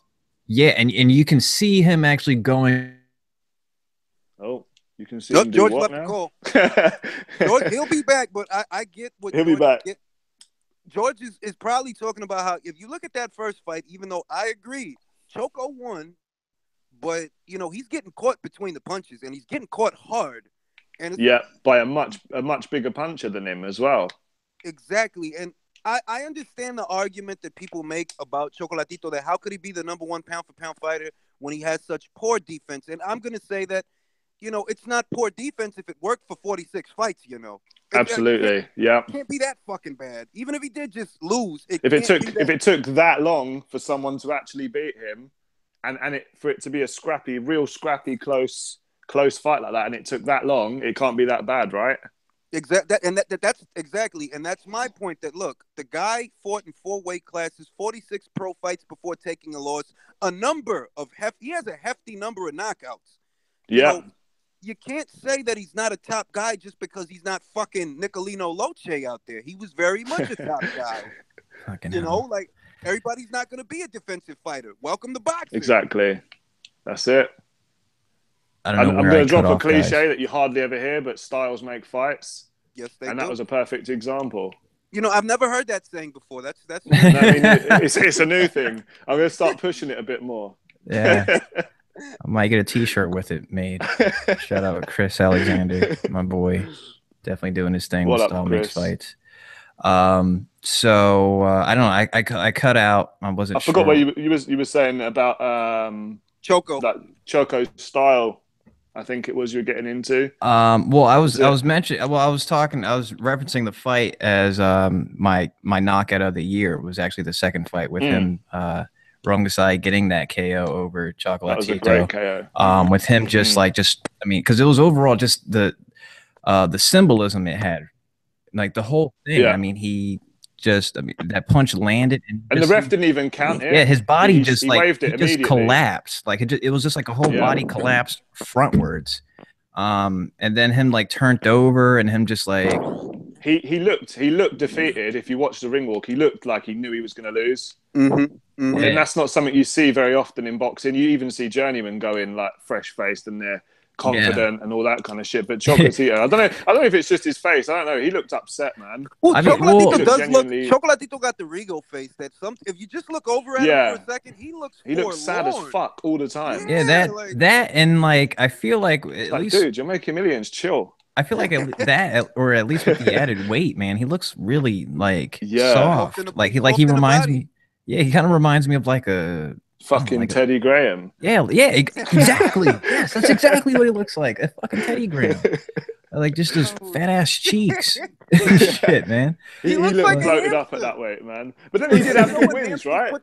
You know when hamsters put the food in their cheeks and hide it for later? Choco looks at that weight. That's how he looks. Like, you really shouldn't be up here. Oh man. Oh. Didn't he? Yeah, but he had wins over Quadras and Estrada. Was it both at the set? Was it both at that weight? He suffered. He got a pasting off of Quadras. I don't know how he won that shit. That's exactly. Man. That was the fight where I saw most people saying Choco is on borrowed time. He cannot keep fighting like this. Quadras is he Quadras is a great fighter. I thought Quadras beat Estrada. That's just me. I thought he beat Estrada. We should kind of just be thankful the fact that we didn't need to find this out against Inoue. Yeah. Okay, yeah, true. Because that may have probably just completely disabled fucking Chocolatito. Like, if Rungvisai gave him issue, could you imagine if he would have faced Inoue? Well. With that body attack, he would have... Inoue and Rungvisai, look, Rungvisai is a volume puncher. He's a pressure guy. Inoue is a boxer puncher. He's a long-range guy. Different fight. Judges distance perfectly as well. He does. But one of the best guys out there for it. With a really offensive pressure guy like Chocolatito, he could give Inoue problems. He could have. Because he's gonna be all in his chest. He might, but then he'll be available for everything that's Inoue's gonna offer, though, too. That's also true. It becomes a question of who can control the range better. And you'll excuse me if I say that I've seen more from Chocolatito than I've seen from Inoue. So I'm not going to just say that Inoue, because Rungvisai nailed him, that Inoue would have nailed. I don't know that. Inoue hasn't fought a Chocolatito yet, has he? For me, it's mainly the size that's telling. Yeah, for that. I mean, I know he's looking to move up after this fight, and the kid's like 24 years of age, 16 fights, 15 fights. So what the hell? Like, that would just be a disaster. Yeah. So that was my runner-up after that long discussion for that Rungvisai over Gonzalez. KO round 4 of him just good stuff. Laid out, and like I said, the symbolism of just the stature that he's fallen from. And his arms, if you look, his arms are like down by his sides. Like, it's not like he's trying to get up and shit, like the Lubin fight where his legs started going all skanky and shit. That shit was kind of scary. Exactly. Yeah. Like he got put out. Like, he literally got put out. He turned his lights out. But if we're going to talk about KO of the year, my KO of the year, that's going to go to a gazelle that I know that wears boxing gloves. And that gazelle's name is Deontay Wilder. Because that was a knockout. Can't argue with that. That was, look, think about that fight. We didn't give a fuck about that fight. We love boxing. And we didn't give a fuck about that fight. He knocks this guy out the way that he did. The whole world is talking about it. The whole fucking world. It's everywhere. People that don't watch boxing were like, who's that skinny guy? That's Deontay Wilder. He's from Alabama. He's an American heavyweight. He's American heavyweight. He's pretty good. Like, all right. He's not. All right. Right. I don't know. You say so, man. Oh, we got Mike joining us from Pound for Pound Boxing. What's up, going Mike? on? What's going on, fellas? What's going on? Oh, so glad you could join us, man. We are what, knee deep in some annual some KO of the year boxing stuff. talk. Yeah, and I got actually cut off by Julius because I was trying to tell him that was my runner-up. That wasn't my KO of the year. Damn good KO. My KO of the year, though. I'm telling you, just because of this, it was just so vicious and just unrelenting to me. Like it was like I felt like, man, you're kind of an asshole for knocking him out like that. Was Mikey Garcia over DeJohn. Oh, it's the teaching him. Yeah. Jesus Christ. I mean, oh man, that was lined him up the first punch that stunned him. So you're seeing him like kind of hurt, like, oh shit, what's gonna happen? Oh, okay, he's asleep. That's what happened. And he kind of like turned around, and then you see like in the slow mo, Mikey's face just like screwing up as he's swinging his punch, and you're like, Exactly. I'm looking like, I mean, when it happened. Because it just happened all so fast. I'm like, oh shit, he's hurt. Oh, he's asleep. Yeah. Like I think like, oh, I wonder what's gonna happen. No, he ended him right away. But what about the Zolani Teat KO? That was the first punch of the fight. That was awful. Like, Jesus Christ, dog. Like you had to hit him that hard. Damn. Yeah, that was kind of that was bad. That was another dick move. But for me, Mikey Garcia gets that fucking KO of the year. Yeah, that was also a good one, man. What about you, Lou? Who's your KO of the year? I'm assuming that's Rungvisai, right? I think Lubin versus G.Alé for me, just because I didn't expect it, and I was looking, as you guys know, I follow like the betting odds, and I usually keep you guys up to date, and the odds were almost even for both guys. So for that fight to have a first round KO, I would never have seen that come in. Yeah, and it was just the way Lubin kind of ducked down and he just got caught with it, and his chin it almost looked like it spun upwards, like when you watch it in slow mo. And I just thought, shit, he's not getting up from that. And he caught him clean. Yeah, it was just, to me, that was a super impressive. After all the shit talking the Charlos did, Lubin was confident as hell. Yeah, that's definitely my KO of the year. That KO showed a lot of craftsmanship from Jamel. Yeah, that was just a really well placed. Like a lot of guys, I don't even think he didn't even win that first round. So, like, yeah, to actually just knock the guy out like that, yeah, that's definitely that's crafty, man. That was crafty. Hey, Mike, what's your knockout of the year?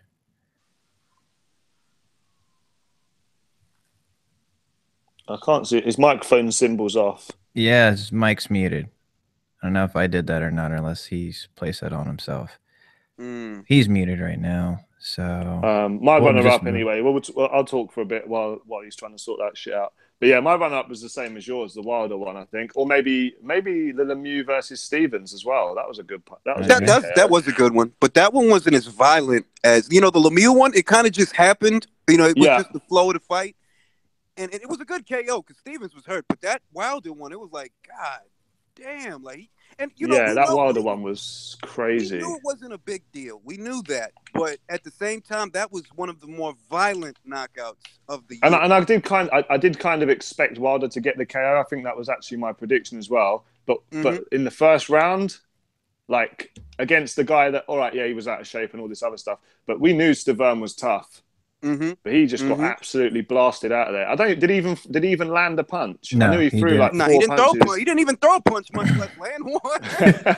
Jesus Christ. That's what I mean. And then Wilder just went to town on him, that boy. And he just looked vicious as hell, man. And he was like pulling the ref. Was he like not pulling the ref? I mean, and then that's starting to become a signature with Wilder finishes. Is just like, not only is the opponent at risk, so is the referee. Yeah, so is the ref. Because he was flinging him around, and the ref was like hanging onto his back, like Yoda in Star Wars, man, hanging on to Luke Skywalker. And he's just trying to stop the fight, man. Yeah, let that man do his job. Yeah, right. He's getting all yoked up just for stopping the fight. He's like, get the fuck off. He's like, well, I'm stopping the fight. What the fuck you want me to do? Yeah, so that was definitely my runner-up, man. That could have easily been the number one. So it's between those two for me. Those are two impressive KOs for me. All right, it looks like we got Mike back. Mike, you there? Yeah, I'm here. All right, cool. Oh, nice. So, who was your picks for your knockout of the year? I can't remember who said it earlier, but for me, it's Tete. The Tete one, yeah. Record was 11, 12 seconds. Yeah, it was the first punch of the fight as well. Yeah, the way even in that short amount of time, he kind of stepped in and set up that shot, and the execution, beautiful. He's very underrated.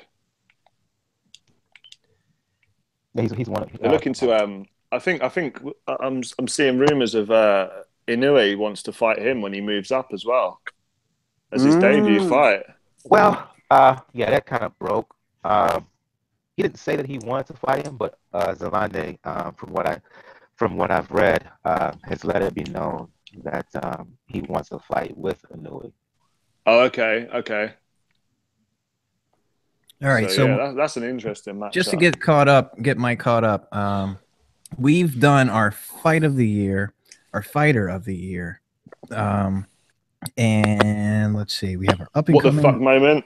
Yeah, what the fuck moment of the year, and up and comer of the or star making performance of the year. The difference between that and the up and comer, upper comers are non-world titleist. So just a brief rundown, or at least I'll do a little questionnaire with you. Your fight of the year. Joshua Crystal for me. The stage, the fact that the fight lived up to the fight, and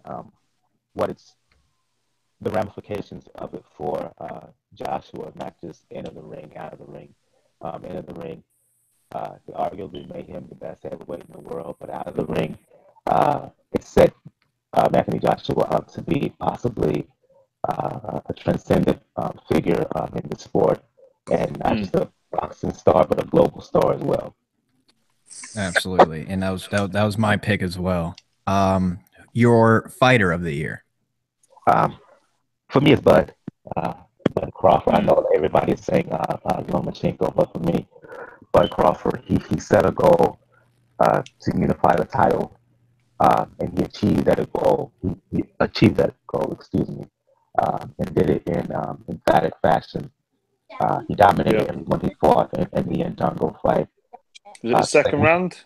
Or was it third? Second round KO. Yeah, say what you want about Ndongo. He did have 2 belts. He was on the roll. Absolutely. He had 2 belts. And, he won one. He won both of them in other countries. Challenged to unify, and traveled to unify both times. And that's why I don't He's a real road warrior. That's why I don't like the way Ndongo was talked about or is being talked about. Like, look, you don't normally see that. First off, you don't normally see a guy go into other backyards and traveled to defend it, and won the second belt. Traveled to defend both. You don't see that these days. Yeah, doing it back-to-back fights in the way that Bud Crawford bodied him. That kind of bout to unify, collect all the belts. Mighty impressive. Yeah, definitely. Absolutely. And yeah, for every reason, mine as well. Your up and coming, or at least your up and comer of the 2017 year. It's tough for me. I got 2 choices, both from the UK. Dubois, the heavyweight, and Josh Kelly, the junior middleweight. I like what I've seen from both fighters. Kelly, he got a little bit of a high man in him in terms of his the way he fights and his approach. Dubois, such a young, powerful guy, and from what you he's 20, I think. From 20 years old. From what the rumors of what he did to Joshua in the ring back 2 or 3 years ago, I got my eye on the kid. Yeah, definitely. I mean, and it seems pretty unanimous, at least on the Hands of Fire panel today, of Josh Kelly. Josh Kelly's been picked by everyone, right? Yeah, to look out for, man. I would say if he was to get in the ring with Smith, I can't remember the other junior middleweight from the UK. If he was to get in the ring with them, we'd just say the next 6 months he would beat them both. Yeah. Smith and Walsh. Yeah, those are the guys' names. Oh, Liam Smith. Yeah. I see. All right. So while we're on that, at least that general area, the Star Maker performance for you, Mike? I go back. It's the same in terms of my fight of the year. You have to say I will have to say Anthony Joshua again. For him to be in that stage where he could have caved in the moment, 90,000 fans in his home country, after getting knocked down due to fatigue by Klitschko, a lot of fighters would have found a way to kind of capitulate, if you will, because they were facing such fatigue. But he found a second win, and the dramatic way in which he knocked him down, knocked him out, stopped him in the 11th round. For me, star-making performance, Anthony Joshua. I see. The only reason I debated that as being my star-making performance is because I would always, at least at this point, would already consider him a star. Yeah. But at least, but if, and I'm seeing it, at least in your terms, Mike, I feel like maybe we're probably speaking on global stardom. Yes. With that, yeah, it's probably what at least that term there, because you're right there. In a moment, if he folds in front of that big moment to show, like, that's national pride representation pretty much right there. Yeah, which at least I feel like he at least solidified the national front, or at least this fight would have been the way to solidify the national front. This fight, I hate was using massive, those terms because I know that is kind of like a fascist nationalist term. I don't want to say that would really not reference them, but I know. Yeah. Anyway, but it's especially like it was his moment he had on his back going into that fight. Like you're saying, man. Like there were people that don't even watch boxing, and they were talking about it. They were looking forward to it. I mean, everybody was looking forward to that fight here, at least in the UK. I know a lot of obviously the guys in America were looking forward to it, and it did quite decent numbers, didn't it? It didn't do 1 million though, did it, on Showtime? No, or it did quite high though, right? No, wait a minute. I think it did close to it. No, wait a minute. The live, because there was combined the live airing and the re-showing, it did over 1 million. If you and it was also viewed on and it was also viewed on 2 different networks here. Remember? Yeah, and that's the thing. Oh, yeah, the encore was on one network and the live showing was on another. And if you combine the numbers, it did well over 1 million. I mean, for HBO and Showtime to air the bout basically on the same day, that says a lot. You don't see that here. Yeah. I can't think of any UK fighters that have got that much American interest, to be honest. I know James DeGale was on the Showtime with Badu Jack, but who else is quite big in America from England? Not really that many, right? Not to be honest, no. Not especially not with the casual. No, like well known. Yeah. Casuals struggle knowing American fighters, let alone fighters from another country. True. Yeah, right. So, all right, just to get Mike caught up, because I feel like we actually might have covered all the genres here. Shit for like 45 minutes. Yeah. What the fuck moment for Mike? This this year's been full of surprises, different, just breaking news reports, and overall outcome, judge scorecards, anything. What was your what the fuck moments, or moments of 2017? Because I was really believing in this guy due to some background issues. Rigo and the way he quit against Loma. Yeah, I thought he would really come with it, given how, for lack of better phrasing here, powers that be have been against him throughout his career. You would have thought he would have had some real incentive here coming into this fight, but after the first round, second round, he did nothing. For him to it started to look really bleak after like the 4th round. I thought there's literally nothing he can do here. And then the injury that he claimed to have. Then it was bruising, wasn't it? That contusion on the knuckle. It wasn't nearly as serious as he let on. It's like, what the hell? Yeah. And a fighter as good as Rigo as well, you just never expected it. Yeah, but Rigo, size difference or not. And that's even more so. Yeah, sorry to interrupt, but like that's even more so the what the fuck in this moment is because it's like, all right, maybe there's an embarrassment factor there, but the the dedication you went into being on Twitter, and as insistent as you were with all of this, you mean to tell me once the shit got thick for you in a fight with this guy that you've been harassing for years? Well, dog, we and see you and this is what happens?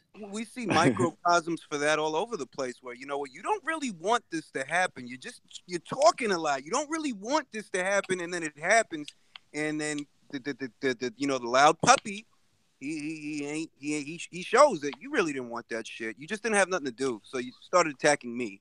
Because I've always been ambivalent on whether or not Rigo really wanted that fight, and it's because of that interview that the Spanish guy had with him, where he asked him about the fight, and Rigo just kind of, he didn't blow it off, but he said, you know, well, he's a 126-pound fighter. I'm a 122-pound fighter.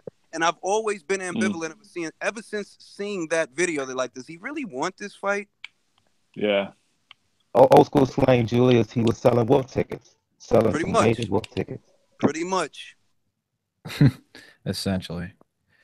All right, so we still got the fight though, right? That's one thing. Yeah, At least we know what happened. It sucks how it ended, but we wanted that fight. We did get it. Let's not. It doesn't suck that it ended the way it doesn't. It doesn't, because you know what? You wanted it and you fucking got it. You fucking got it. That's what you wanted, this shit. You wanted this shit and you fucking got it. And if it ended that way, man. You're fucking I told George before the show, I'm like, yo, I didn't get to really talk. Like, yo, dog, I've been saying, like, yo, I don't think he wants this situation. This is not a good situation. And no, you know, I didn't think he was gonna quit, but I'm not shocked that he was demoralized the way, because like, yo, dog, you acting like you want it. This guy has a lot of advantages over you. This is not a fairy tale. This is pro boxing. You're jumping up 2 weight classes. You're 37 years old. You don't fight that often. This mother. It was written almost. This, you know, writing was on the wall. Where's George? It's just inexcusable. I'm still here. I'm here. Okay. I'm just, oh my God.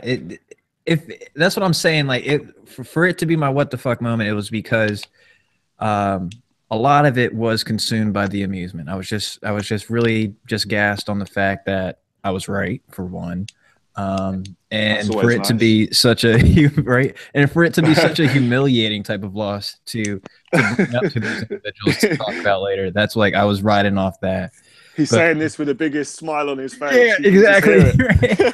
But as time wore on, like in the competitive spirit for the fight, I'm like, but dude, though, like what? Like really? That happened though? Like he really just fucking quit, and then he just still strange to me. And try to blame an injury. Like, come on, man. I think that between those rounds and the frequency of those punches, Rigo knew this guy, I'm not going to be able to defend myself anymore. He's going to put me out. And that's why I think he chose to end the night early, because he saw that I can't, you know, my defensive prowess is holding up. He's not landing a lot of clean punches on me, but I can't keep this up. I can't. For 12. Yeah, I can't do it for 12. So I got to go home. TiVo's gone. I got to catch this next episode of Walking Dead. Let's just wrap this up. I got to get out of here. Catching the new season of Peaky Blinders. Got to get back in. Exactly. Good show. Good show, by the way. That is all right. So that's about it, guys. As far as all of our awards going out there. So you're just overall last minute reflections on the past year, what you're hoped for going into the new year. For me, I'm just glad that I feel like 2017 was the year that the fans got what they wanted. Absolutely, and I think we are due to follow trend as well. I think there's a lot of potential fights that are getting a lot of like picking up a lot. Like obviously you've got AJ versus Parker. Not as good as Wilder fight, but it's another. It's leading to things. Right? Yeah, it's leading to things. Triple G Canelo rematch. Rungvisai Estrada, so we can see where he really is at, which is a good. I think Estrada's a very good measuring stick for that division. Yes, you know, I'm still on the fence about that. I can't pick a winner yet. I got Estrada. Yeah, I'm favoring him. Power. Yeah. I honestly think we'll get Garcia and Lomachenko by the end of next year as well. More hopeful. But what about the Big Daddy though? You think we're gonna get? You think we're gonna get it? Which one? Oh, what, Wilder and Joshua? Yes. We're gonna get that. We're gonna get that. Yes. Oh yeah. Let me answer that. Yes. I don't know if it will happen. I think it will happen towards summer. I would probably say, because that's the only time it makes the most sense, and he is going to knock Wilder out. You're right. Yeah, let me answer that. Not enough time. That's what makes the most sense. What people don't realize, right, in America, is with this whole thing about it being in summer, right? Because they were saying, "Oh, he's too scared to fight him. He won't fight Wilder in the first half of the year." Right? George knows there's a team called Tottenham Hotspurs, and they use Wembley Stadium as their pitch every week because their stadium's being rebuilt. There is no way, and the Premiership finishes in around, I think it's end of May. So there's no way that fight can happen before May. That's what people aren't getting about this whole thing. Why would you have an event like that? Got to be at Wembley. Yeah, why not do it in the 20,000 in front of the stadium? Why does it got to be in such a? Yeah, that's exactly it. So yeah, I'm hoping we get that. I think we will. Yeah, why don't we do this at the University of Alabama? Right, it makes sense. College football stadium. That fucking barn where he fought Chris Arreola. That barn where like his grandma gave birth. Like, dog. You know, if there's a reflection to have about this year, to me it has to be fucking careful what you ask for, because you're gonna get it. And I saw that reverberate throughout the entire sport, men's and women's. Yeah. Rigo claimed he wanted Loma. You fucking got him. Jessica McCaskill claimed she wanted Katie Taylor. You fucking got her. Fucking got her. You were fucking ready for Charlo, Lubin. You said you were ready. You fucking got him. That boy weren't ready. He wasn't ready. He wasn't ready. And Keith. Keith. Oh, fuck. Where is he? Is he still in the mountains? You wanted Errol Spence to become a somebody. He's somebody now. He fucking did. And now I'm not ready. Fuck. Here's my biggest I have to bounce in a bit. Looking at 2018, first and foremost, or reflecting on 2017, kind of a combination of the two. First of all, 2017, I'm maybe a little bit older than you guys here in the chat. 2017 was a fantastic year, best year overall in boxing that I've witnessed in quite a few years. Now moving forward into 2018, let's just hope that everything that we saw in 2017, there's a continuation into the following year, and based on some of the early fight announcements that we've seen, it could possibly be the case. As a fan of the smaller weight fighters, I hope we continue to see the push of the mighty mites, if you will, that we saw in 2017, specifically with Superfly. Superfly 2 in February.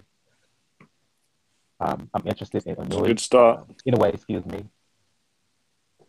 Given that he's moving up into 118, what happens with him? Let's just hope Zolani Tete gets a big fight. I don't care who it's against, because he's just that good. He deserves some shine. We will see Joshua and Klitschko. Either the fight will happen or there will be an announcement later in the year. It will happen in 2019. And let me go off on a bit of a tangent here. The thing that frustrates me, and you see on a lot of channels on YouTube, they talk as if they have no knowledge or no understanding of what fight negotiations are about, because this is a super fight we're talking about here. And as someone who's older, who's seen this thing before, it takes time for this kind of thing to happen. You need a build-up. And I always stress this. keep in mind when they tried to make Hearns and not Hearns, yeah, Tommy Hearns invented. Oh my God, that took forever to build. Angelo Dundee initially turned the fight down because in his mind, he quoted him. He said he wanted the fight to get juicy, and when it happened, you saw what the super fight it was. Yeah. So when it comes to this, bringing it up to now, just give it some time. It's going to happen, and when it happens, it's called building the process here, so it can be the biggest bout that it can. And that, and because it's such a big bout, they're not going to do anything to deter that. Too much money on the line, too much is on stake. So that fight is going to happen. Put it this way: you will see Joshua Klitschko before you will see Thurman Spence. Oh, definitely. Yeah. So, I can agree with that. Ultimately, at the end of the day, I just want continued things to happen. I want a continuation in 2018 on the groundwork that was laid in 2017. And HBO, step your game up. Step your game up. Well, just to piggyback on a few things, great points, Mike, as always. And you're totally right about that fight build-up process. I was kind of like beside myself. The people that were coming right after this Takam fight, or at least following right after the Stavern fight, because I believe there's just a week difference in between both fights. That people are like, all right, sign the fight, make the fight right now. Like, you're out of your fucking mind if you really thought the fight was going to be next. Wilder, they gave him this money, they gave him that money, and he's stupid for turning it down. If anybody knows anything about money or about business, you never negotiations, you never accept the first offer given to you. You don't. I get that. I get that. But the Dylan White proposition, it arched my eyebrows, honestly, because I look at Dylan White as a guy that Wilder can knock. He can knock this guy out. Dylan White has a lot of easily. He's very scrappy, and that's a problem sometimes for some guys. But there are plenty of holes that Wilder to exploit. And for them to offer him what was it, $7 million for this guy? Take the fucking fight. Knock it $7 million. Yeah, I still can't get it. I don't. Yeah, there's got to be something missing from that. So and to his point, and to Mike's point, you know, you use that though, and it's really, and that's another criticism I've had toward, you know, Wilder, other than, you know, that fucking ugly shit he does in the ring called fighting. I'm sorry. I got to unleash a little bit of fanboy here. It's year end. I had a couple drinks. Let me just vent off a little bit, okay? But yeah, other than that, it's just his overall management. It's like they haven't really made the greatest decisions. He doesn't have the greatest promotion. Yeah, like his promotion is non-existent. Like, he's a better self-promoter than he is. Yeah, that's what I'm saying. He's doing it himself. Wilder garners more attention from Instagram than anything that Luke Bella's doing. Oh, really? Okay. Wilder can go say some shit on Instagram, and that'll get more attention than what Lou's doing. Lou ain't doing shit for him. I said this a long time ago. You tell me why the fuck Deontay Wilder ain't got an Under Armour contract. Yeah. There's no reason. Seriously. Like Under Armour will sign anybody. Basically. Like, it is not like I could get sponsored by Under Armour right now. if they're listening, by the way, I'm interested. Yeah, Under Armour, if you're listening, we would love the endorsements. Thank you. I have a pull-up bar in my house. I can pull up to my pull-up bar. I should get a contract. What'd you say, Mike? Something is wrong when you can go to the local mall here, and you can see a big poster of Joshua for Under Armour, and you see Everlast stuff at Kmart for Deontay Wilder. Something is damn.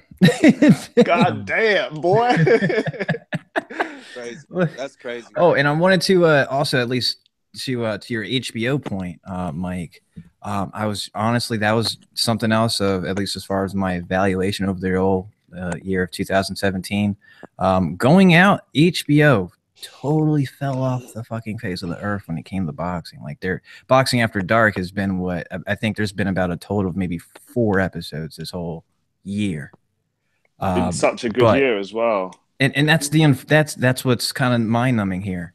But lately, at least for the past couple months, they have done at least been working with Eddie Hearn with the Matchbox USA deal. Yeah, that's a good deal. So I mean, they haven't completely taken their hat out of the boxing realm yet. So I'm still glad to. For me, it's, I don't know, it's a little bit nostalgic. So it's kind of special for boxing to still have important fights on HBO for me. Like Okay. I kind of just have to have that there. It's a little weird. I mean, even though it was great seeing Lomachenko versus Rigondeaux, for free. Yeah. But it, didn't. I got to have that bias of my man, my man, fucking Jim. Yeah, man. But he's funny, man. Jim is funny, and I think when I watch, I prefer generally to watch the American broadcasts because I'm so tired of the shit that we have to put up with every week. There's a guy called Steve Bunce, and he's an absolute balloon. I know who he is. Honestly, I know who he is. Yeah, and he just says the most random shit. Like, he's so stupid. Like, I think a few weeks ago at the Frampton fight, he was paying respect to, the guy that Frampton fought in America that got killed. Yeah, the one that got killed. Yeah, and he was like, Mexican kid. "Oh, of course, we have to remember him." And the fact he was found naked in a car with a load of other family members. Honestly, I'm going to find the interview. I'll link it. I'll post it in the comments. And I was just like, why would you say that? That was unnecessary. That was. I couldn't believe it. And that's the kind of stuff we have to put up with. So I do prefer the HBO. Yeah. All right. Who still hadn't paid off his Plenty of Fish account. Yeah. Like, damn, like, really, and that does happen a lot. I feel like that's actually. But then saying that, you get American guys that say they prefer the English commentary. I guess it's just what you like, and what you get tired of hearing week in, week out. Yeah, it's a deviation from the norm. That's really what it is. Yeah. Really, Jim is a ham. I like Jim. I actually like Jim. I like Jim. Yeah. And you know who I like? Who a lot of people give shit, and I honestly don't see any type of fan club coming for the man soon. Are you gonna say Tim Bradley? Larry Merchant. Oh, Larry! I like Larry. Yeah, Larry's cool. I'm sorry, I like Larry, man. That grumpy old man. Yeah, I didn't agree with Larry, but just in terms of entertainment, the face he made, and he's funny. The face he made at Bernard Hopkins for fighting a mandatory in her country. Yeah. I still laugh at that shit. Like, he looked like he lost his phone. Is that the one where he's kind of where Hopkins has got like his daughter or whatever? Yeah, and he's all bug-eyed. Yeah. Like, Bernard. I mean, so Floyd. Stephen A, who's always going off acting like he's such a boxing fan, having the gall to talk like he's and let's talk about Stephen A. Who's now grown to as a boxing figure now. How do you guys feel about it? I know for me, I am a watcher of First Take every morning. That's kind of part of my regiment. So I see him on a daily basis. And with Max Kellerman. So it's kind of like weird to see like my boxing realm meet with my casual sports kind of fan. So there's times you just see Max Kellerman kind of just being that casual sports observer where Stephen A is kind of dominant in that arena, all round casualness. Yeah, but he'll always resort to Max when it comes to anything boxing. So when he does these, it's almost like and he has like he really is a fan, and he is intent on trying to become just as good as he is with basketball, because basketball is his number one covered sport. He really has an interest in boxing. Like he does have an interest in boxing. Now I feel like what he tries to do is implement his First Take persona with into everything. Into an analyzation of for a fight or whatever. That's my issue with Stephen A. It's not that he doesn't know. He can learn. It's just that he's so ceremonial when he says things. And like Yeah. I think he's funny, but obviously we don't see him that much in the UK. So yeah, I'm sure you guys only see him when he has viral videos with Teddy Atlas. Yeah, pretty much, or when you guys share stuff on Ring IQ and other pages. Let me say I have my issues with Stephen A.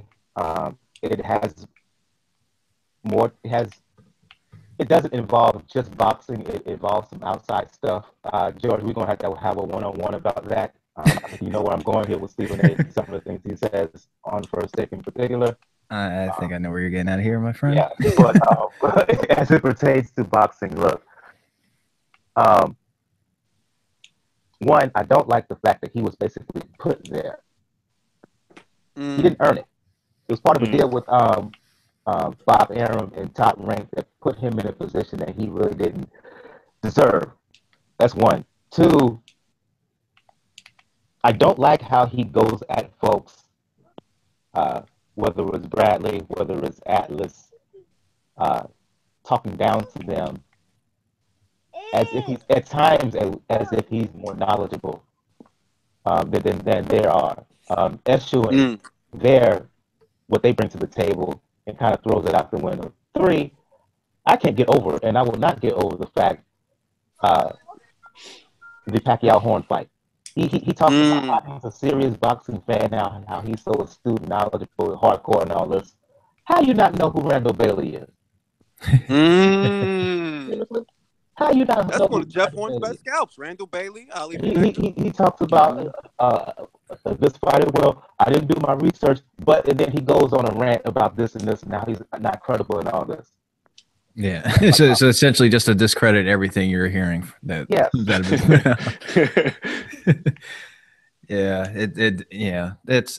you're totally right as far as like that whole force movement. It does seem like he was dropped into place. And essentially, and while we're on it, I guess a memoriam of 2017.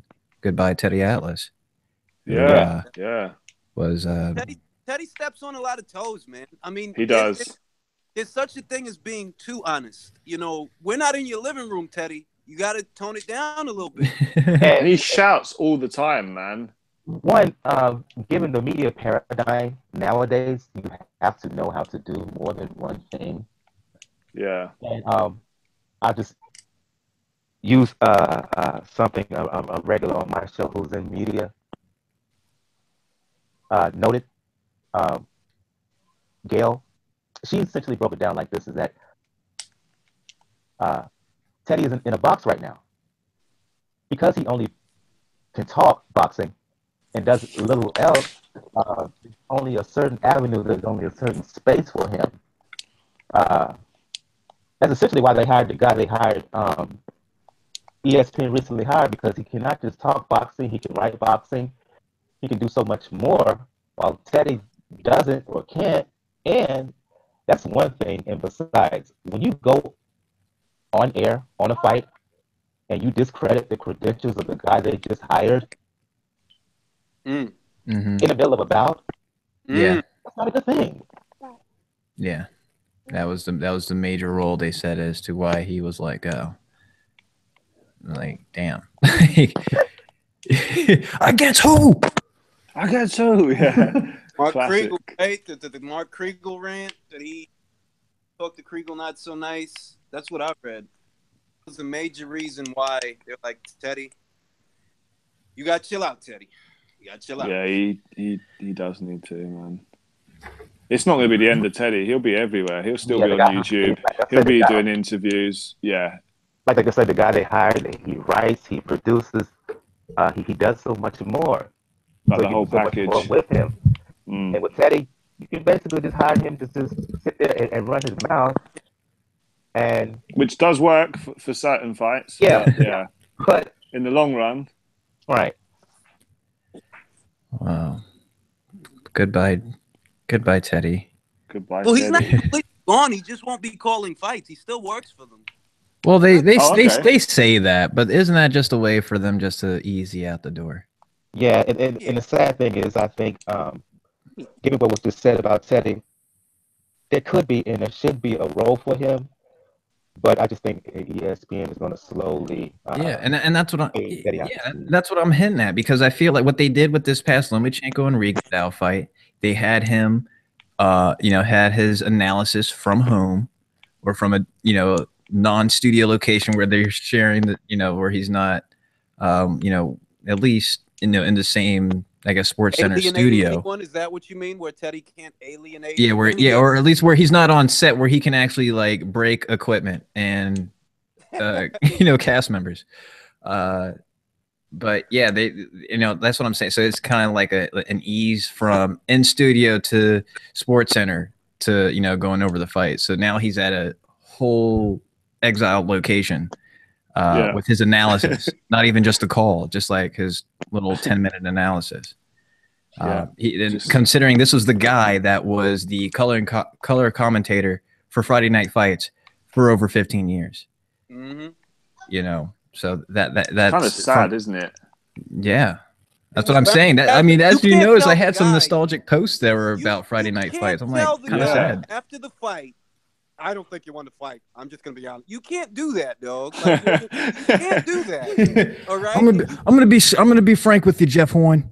I feel like you lost. You didn't win the fight, Jeff. You didn't win the fight. I didn't score for you, Jeff. You don't get an A for trying. Then you turn right around the Canelo fight, and yes, I know that the majority of us are screaming corruption, or we were, but you can't do that. You're on TV. You're implicating people. Like, if there's corruption, then they're like, oh, who's the corrupt ones? The judges. Okay, the judges, and who else? You're talking about actual people, and you're on camera doing it. Okay, so you can't do that and keep your job. Now you can do it. Teddy Atlas has this vulnerability where he can't be coy.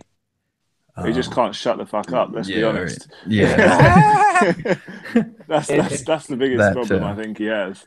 In short, he has no filter. He has no filter. Yeah.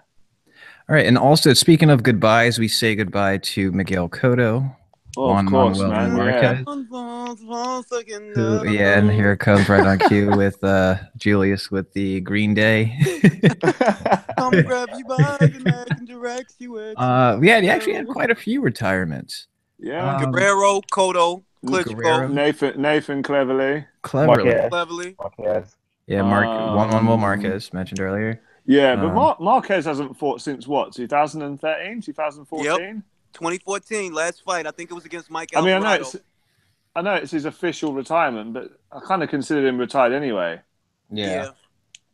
But they were still talking about making a Cotto fight. So Andre Ward, of course. Yes. Oh yeah. Which fight? Cotto. Yeah, they were talking about making a Marquez Cotto fight, but they couldn't agree on the weight. Cotto wanted it at 150. Marquez wanted it 147. Too small. Way too small. Yeah. Yeah. Yeah, and then, like you mentioned, Lewis, Andre Ward as well. Of course, I had to say Andre Ward. Of course, one fan right there. Excuse me, George. Before I leave, one more thing I should have added when I talked about prognosis for 2018. I know a lot of folks don't like women's boxing, but I do. I want to say, let's. For me personally, I want to see more evolution, more coverage of women's boxing. Oh yeah. For me, particularly, I second that. Julius is front running that right now. Oh yeah, Clarissa Shields. You're posting a lot, man. It's good. It's good stuff. Let's hope the fight with her and Christina Hammer happens at some point in 2018.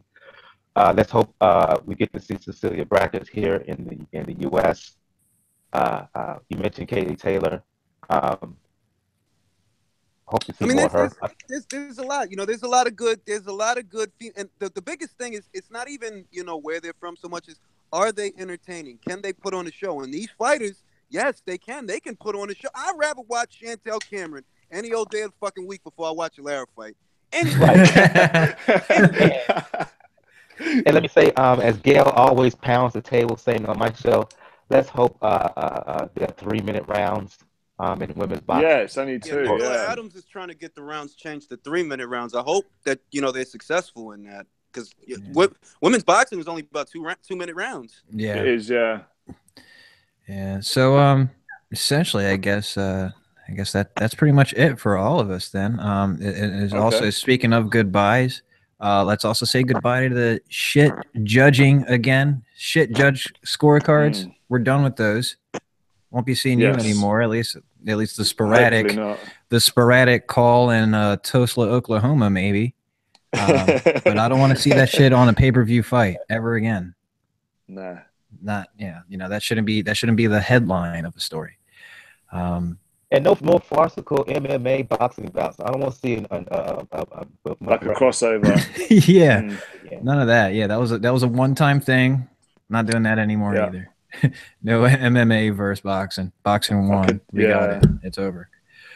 So, but that was a good undercard. I have to admit, I enjoyed the undercard, and all of the undercard was pretty good as well. I didn't enjoy Gervonta Davis looking like shit against Fonseca. I did. Oh, you look like fight. And I like Andrew Tabiti, but I didn't enjoy that Davis. Gambo was Gambo on there? No, Gambo. Wasn't Gambo. Who was it? The Cuban fella. Yeah, I'm with Julius on this one. The undercard was kind of trashy to me. Yeah. Oh, I like it. Badu Jack versus Cleverly Good fight. I liked it. I liked that fight, but it wasn't the kind of undercard you expect for an event this size, dog. Like I don't know. It could have been better. That's what happens, Julius, when you rush this thing in front of people because you see the pot at the end of the rainbow. You don't take time to cultivate it from the ground up. That's what happens. Mm-hmm. Yeah, that's true. They didn't have time to think about it. And Jack, Jack's getting a lot of funny eyebrows over that belt, but it's my opinion, Jack didn't give a fuck about that belt. He just wanted to fight on the card. He didn't give a fuck about that belt. It was never about the WBA title. It was just, this is a good card for me to get some exposure because, this is a big fucking event. So I'm kind of settled on, because I was ambivalent at first that, like, why give up the WBA title? That doesn't put you closer to Adonis Stevenson. But looking at it now, it's like he never gave a fuck about that belt. He just wanted to fight somebody on the card. That's all. And it looks like he's going to get the bout with Stevenson anyway, so it is what it is. Yeah. I hope that fight does happen. That's a good fight. I hope he punches a hole in Adonis Stevenson's stomach. Yeah, me too. But fuck that guy. Isn't Alvarez the mandatory? Like, how many more times are they going to pay this guy? He's already agreed to yet another step-aside deal. Has he? Believe that? What the hell, man? Hasn't he taken 2 or 3 already? Yes. And the WBC is investigating themselves. Jeez. Like, the WBC is asking, why hasn't later Alvarez fought Stevenson yet? Because you haven't fought him. Is that George playing the outro music? That's the Wrap It Up box. That's the Wrap It Up box that's playing right now. Wrap that shit up, B. Wrap it up. Yeah. But Moment of Truth is playing. Yeah, that is. By Guru. Rest in peace. And I've assembled a top-notch fucking panel today, man. Thank you guys for joining me today for the year end. This is great. You finally got me on. Yeah, this is like again. This for like months. Literally months. I've been literally trying to do this since the Spence Brook fight. Yeah, I bet you have, motherfucker. I get it. It's So maybe for that reason, it was going to take some time. But at least you got it at the expense of a Billy Joe Saunders victory out of me. So I mean, we're even, right? What was the other one? Ward Kovalev? Did you pick? Yeah, well, yeah. Nobody needs to talk about that though. You picked Kovalev? Oh shit! Well, for the second one, yeah. Oh shit! You were on. What are you talking about? We discussed this. Don't act surprised. Well, I picked Ward. I just didn't think he was going to knock him out. But I didn't. No, I didn't think. Yeah, I mean, I would have never seen that one coming. Yeah, I just didn't think it would be fucking round 13. Starting from. I mean, that's essentially what it was. Yeah. It really was, though. It really was. They picked up where they left off. Yeah. So I mean, credit to Ward. Capping off his career. Credit to Juan Manuel Marquez, even though he no, credit towards Barber. That shag from the first fight. Shit. Yes. That high top changed his life. He fought so much better. Yeah, I mean, he's been taking some pointers. He's been looking at my Instagram. So he knows, like, get that roundabout. Like, cut that shit off, dude. You just keep that shit high like a crown, dude, and you'll be treated like royalty, man. And it worked. It did work. All right, again, guys, thank you again for joining me for the year-end podcast. Good to talk with you, fellas. Yeah, absolutely, man. Lou, you're welcome, more than welcome anytime. I think, next time, let me know. Hit me up. As long as it's a reasonable time in the UK, I'll be back on, man. And, of course, that's what I always try to cater to, so we'll try to get that done. Mike, definitely. You always have a guest bedroom here at the Hands of Fire home. Again, thanks for having me on, y'all. Welcome on Pound for Pound Boxing Report. Absolutely. And our Ring IQ ring leader, Julius Fox of Ring IQ Boxing Talk. One of the wise men. of One of the joining us three. again. It's been a So great year for boxing, man. Great We year. haven't seen Paul in a minute, so we might have to start recruitment process. Enjoy those live Facebook. I enjoy those live Facebook feeds, Julius. Oh, thank you. I appreciate it. Thank you. absolutely. So And Julius enjoys it too. he really does. I just vent on Facebook. That's it. I vent. All the bullshit comments from YouTube and Twitter and Instagram, they overload, and I gotta let it out on Facebook. Like, Yeah, sometimes sometimes the live will just cut off about maybe 200 of your comments. Yeah. Right down in almost and if in it's half. not the live rants, it's the relay. And if it's not the relay, it's the freestyle rap. And if Yeah. it's not the freestyle rap, it's the memes. So he's got a lot of outlets. Shit, I killed that shit. That freestyle was, and I did it in like what 20 minutes. I just like, all I had to do was think about the cherry pickers. Yep, he just shit was good, man. Flowed. All cherry pickers. All right, guys, it's been real. Till next time, we'll catch you. Till next time, fellas. Catch you in January. Peace. Right, catch you in January. Happy New Year. I'm gonna go have diarrhea. Happy New Year, fellas.